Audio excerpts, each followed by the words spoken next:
नीतिसूत्रे अध्याय 3 वचन 25 ते 35. तू अकस्मात आलेल्या धोक्याला भिवू नकोस, दुष्टांची धाड आली तरी भिवू नकोस.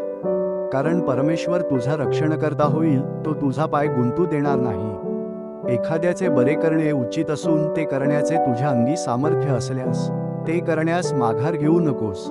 एखादी वस्तू तुझ्याजवळ असता आपल्या शेजाऱ्याला असे सांगू नकोस की तू जा आणि उद्या परत ये, म्हणजे ती मी तुला देईन.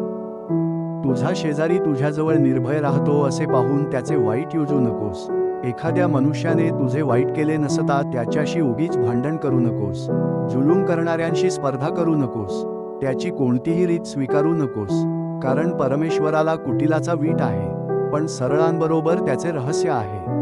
परमेश्वराचा शाप दुर्जनांच्या घरावर असतो, पण नीतिमानांच्या वस्तीला तो आशीर्वाद देतो. उपहास करणाऱ्यांचा तो अवश्य उपहास करतो, पण दीनांवर तो कृपाप्रसाद करतो. ज्ञानी वैभवाचे वतनदार होतील, पण मूर्ख लज्जेची बढती पावतील. आमेन.